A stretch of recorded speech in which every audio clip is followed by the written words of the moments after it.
One of the biggest challenges for companies is the continuous search for capital.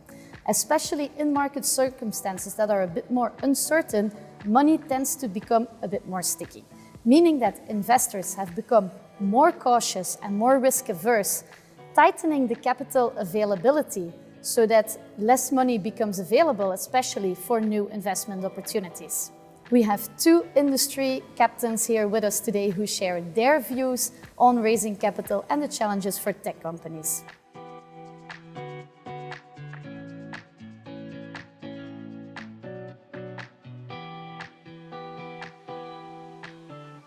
Despite the sector they are in, do entrepreneurs face the same challenges in raising capital?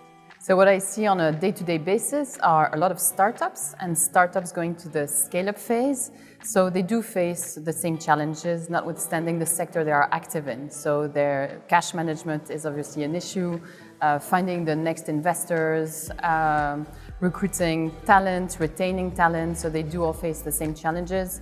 Obviously, in the last 2 years, raising capital has been more difficult. So again, cash flow management and finding the right investors are top of mind for a lot of the startups and scale-ups today. It's true that it's very different now to raise capital than a couple of years ago. That being said, if I look in Belgium in particular, actually the ecosystem, the startup ecosystem has changed a lot. Whereas in the past there was almost no one there to help you, now there's actually a lot of people that can give advice, have the network to actually help you raise money. Look at initiatives like you have with iStart from IMEC, but afterwards there were a lot of entrepreneurs that also started to create their own funds. You have, for instance, Pieter-Jan Boten that recently started Entourage, you have Miles Ahead, you have SmartFin, there's so many initiatives. Also successes are celebrated a lot, for instance with Fast 50, which is, I think it gives always a boost to companies, so it helps a lot. But there's still a challenge, I think, when you want to go next level, Series C and so on, and especially in times like this. And I think that also has to do with the fact that a lot of these funds, they are now investing in the companies they already invested in, and so they try to save some cash.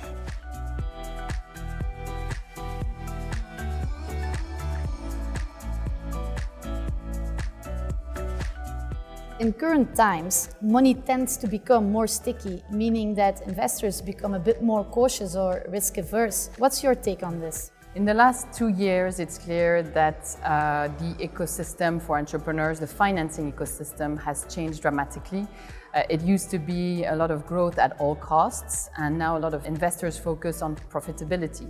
So for entrepreneurs, it means really focusing on the fundamentals, having sound business models, and seeing when you're going to achieve profitability or break even in order to convince new investors to come around. So it has been more challenging.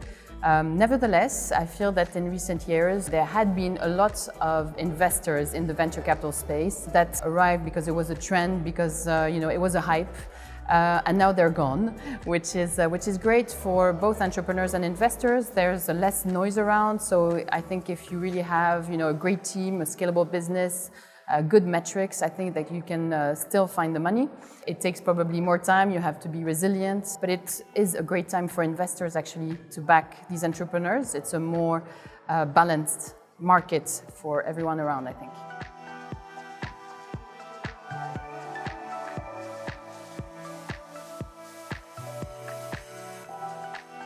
As an expert by experience, could you perhaps share your biggest hurdle in the growth journey of Deliverect? I think it's good to also sometimes put in the picture that starting a startup, it's not always that easy, right? People always, they see where you started, they see where you end. There's a lot of ups and downs. That's just normal, and you need to be very resilient. We also had a lot. Even though we grew very quickly, actually hyperscaling, it's not efficient and it causes a lot of growth pains. So we had to conquer all these. At the same time, we're now pivoting from that growth at any cost to also having efficiency, because profitability is more and more important. And finally, we're going from a single product company to a multi-product company. So a lot of interesting challenges ahead, and I think that makes it also exciting as an entrepreneur.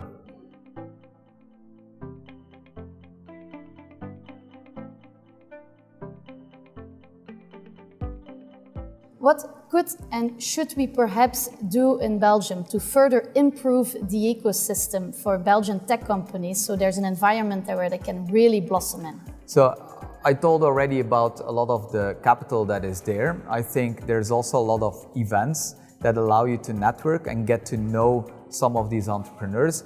Recently, I was at Supernova, which BeAngels organized. It was very inspiring, you know. It started with Obama and it ended with Charlie Duke, who actually landed on the moon. And so very inspiring, but all the relevant people in the tech scene were there. So it was amazing for people that were new to the ecosystem to get started.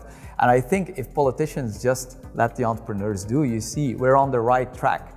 It's unfortunate though that sometimes we get hindered by having to then lobby or try not to get hindered by all the laws that always change. So just make sure that in Belgium, we can count on stability on that front.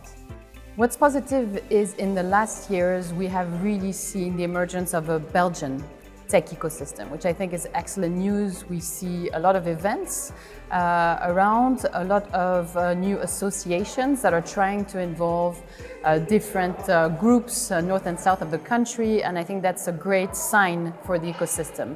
I think we have to be careful in terms of ecosystem with the general environment for entrepreneurs, so just make it easier for entrepreneurs to start, to grow, to end their business sometimes, to raise financing, and we have to align the signs in the press with whatever is being actually delivered on the ground and make sure that entrepreneurs can focus on growing their business, you know, delivering on their promises and just creating impact in Belgium. And any of those initiatives your favorite ones?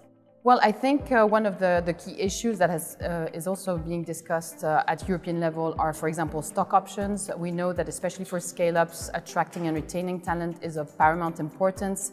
The stock option system in Belgium is not attractive, and that is the case in several European countries, but that I think could be a key focus in the future years to solve the situation.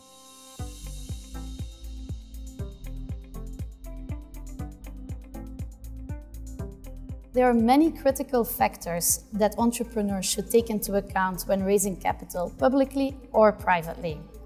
In our pre-IPO program, IPO Ready, we share with participants 3 key insights that are very important. First of all, you need to have a very good story. Secondly, you need to have a good team that investors want to back. And thirdly, you need to really educate yourself on all options and diversify yourself. What's your take on this? Very true. You need to have that inspiring story told by people that investors can feel like, okay, these people know what they're doing. We believe in them. But then you also need to make sure you do it the right way. And I think in Belgium, very often people maybe say like, I'm gonna conquer Belgium. Okay, what does that mean? And nowadays, especially in SaaS or with technology, it's so easy to scale very rapidly. So I always tell people, think bigger. It's why, for instance, at Deliverect, we don't tell our employees that we're going to conquer the world. We tell them we're going to conquer the galaxy. I'm going to go to the moon and deliver a burger on the moon, right? It makes people think bigger, and it's crazy when you inspire them for these things, how much they actually can accomplish. So very important. At the same time, I think try to turn the game around. When you chase investors, especially when you need money, it's a hard sell, right?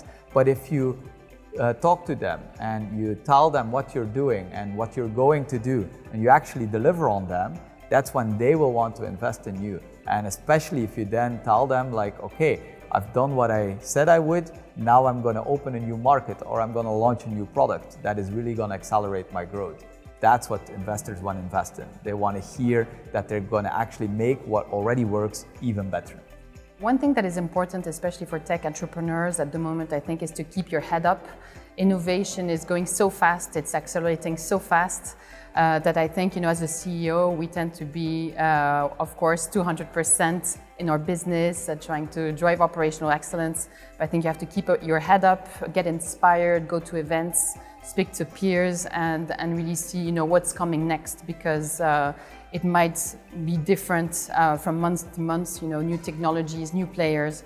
So I think that's extremely important. And the other point might be, to really see what type of investors you want for your business. I think that very often entrepreneurs do not do the homework of really seeing who are the different players in the ecosystem, the type of funds that you can see in the venture capital space, who does what, who is actually active in the market, and entrepreneurs can call other entrepreneurs to see what is the relationship with the investors, what is the mindset, what is the investment strategy, and just to make sure that there's a fit. Money is money, but I think that there are different investment strategies and they need to be aligned, notwithstanding the stage you're at, and especially if you're scaling up.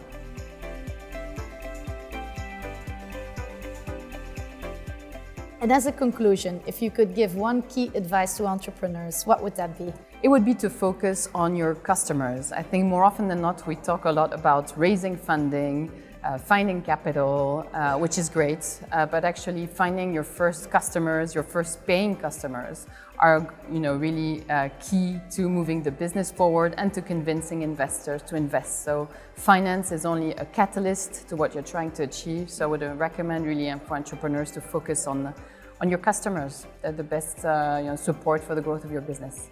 If I can only choose one, I think it would be think big. That's the main problem in Belgium. Really aim for the moon, and even if you fail, you'll still end up amongst the stars. Go big or go home. That's it. Thank you, Jan. Thank you very much. Thank you so much, Claire. Thank you, Sophie.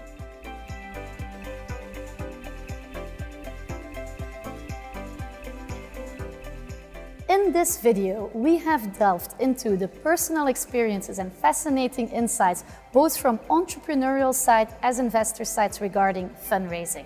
Funding your company is an ongoing journey, and we hope the insights shared in this video will really fuel your growth ambitions.